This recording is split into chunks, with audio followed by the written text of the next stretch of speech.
Paano ang installation ng ink tank, hose and damper na eco-solvent resistant for L1300 eco-solvent printer? Kung gusto mong matutunan yan na walang hassle, tapusin mo hanggang dulo ang video na to. At kung bago ka pa lang dito, ako nga pala si Brandon, 10 years experience sa larangan ng printing. Tara, simulan na natin.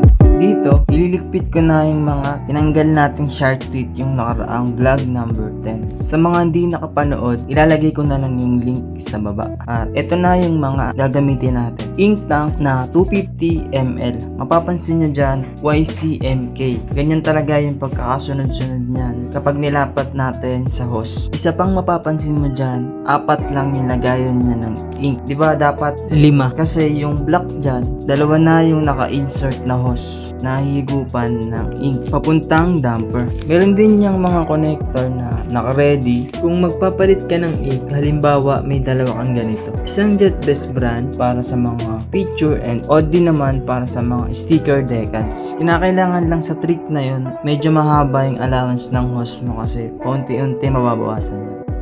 Dito na tayo sa hose. Sa hose naman, ang prepared ko na sukat dito papuntang damper ay 130 cm. May sobra na yun. Yung laki naman ng hose na to ay 3x2 mm. Pinaglalagay ko na dyan yung nut and o-ring ng L connector.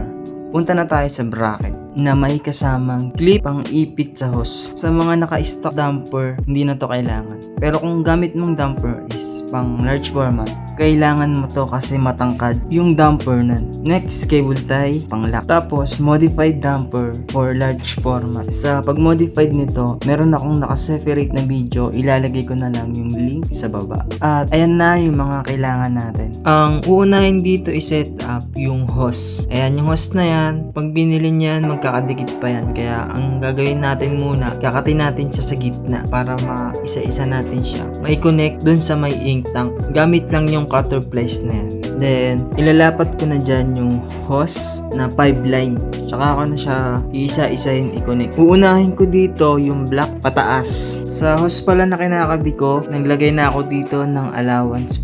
Para kung sakali mang magbawas tayo sa damper pag nasiraan or magpalit tayo ng tank, hindi na tayo magpapalit ng hose. Gagamit na tayo ng cable tie. Unang lock dito sa bungad ng head. Sunod sa dulo naman. Etong 2 to, gagawin kong guide para sa cable tie. Lagyan na natin ng isa. Itatabi natin dyan. Ngayon naman, susukatin ko siya magmula dito sa dulo gamit yung metro para malaman natin kung hanggang saan yung pinaka the best na maglagay ng cable tie kapag gumagalaw na yung carrier. 32 cm, ayan yung pinaka magandang spot para lagyan ng cable tie. Or tandaan nyo na lang, sa ilalim ng hose na yan may butas. Musog lang kayo ng onte, ayun na yung pinaka magandang spot para sa paggalaw ng carrier smooth lang siya. Susunod na natin ikabit yung bracket na may kasamang clip dito sa pwesto na yan. Sa pag-positioning naman yan, pwede kasing sobrang haba or sobrang ikli, kaya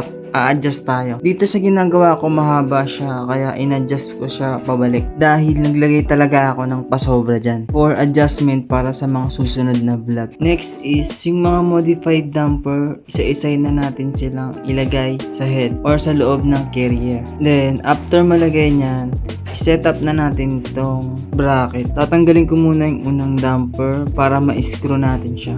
Ang gagawin ko ditong screw, nasa loob yung nut dito sa right side. Kakamayin ko lang muna siya para mahawakan ko yung nut. After nyan, tsaka ako na siya sisikipan ng gamit yung screw. Tatandaan nyo dito guys, dapat yung clip na yan nakaharap sa inyo, hindi nakatalikod. Higpitan lang maigi yung mga screw nyan. Siguraduhin hindi yan gumagalaw. Ang susunod dyan, susubukan na nating iipit yung hose dito sa clip. At pag naipit na natin yan dyan, iuusog ko siya pakaliwa para malaman natin yung pinakahangganan ng hose. Sa pagtansya naman kung okay na, dapat yung hose nakalapag siya sa may bakal, hindi siya nakaangat. Ibabalik ko na siya dito sa kanan.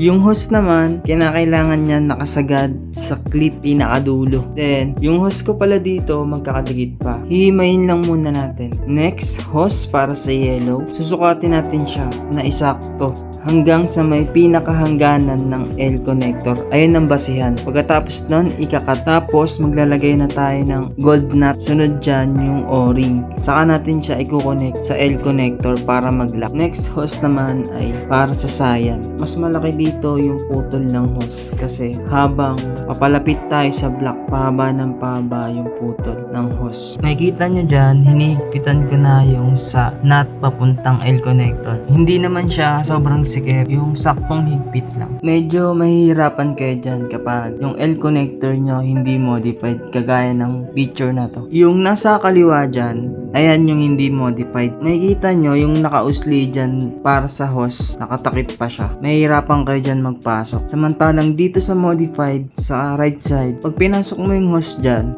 pwede mo pang lighterin ng sagad sa L connector para mas lalong kumapit. Balik na tayo sa conversion. Sa hose naman ng sayan, tatansyahin na lang yan. Same procedure sa magenta and black. After nyong mai-connect lahat yan sa L connector, patapos na tayo. At kung nakaabot ka sa dulo ng video na to, alam mo na kung paano mag-install ng ink tank, hose and damper na pang eco solvent resistant. Bakit ko ba to ginagawa? Tulad mo, nangangamba at nagdadalawang isip din ako noon sa conversion ng printer na to. Kaya hindi ko siya ma-execute agad dahil sa takot na masira. Sa una lang naman talaga kayo magkakamali, lalo na kung baguhan pa kayo. Tandaan nyo guys, sa bawat pagkakamali natin, mas lalong lumalalim ang kaalaman at experience natin sa paggamit nito. Samahan nyo ako guys sa group na ginawa ko kung saan sama-sama tayong i-overcome ang takot sa pag-convert ng printer. At kung interesado ka sa conversion kit, message nyo lang ako sa Facebook account ko. Next vlog, mag-i-ink charging na tayo nang masubukan na yung print ng kinonvert nating printer. Kita-kits sa next vlog.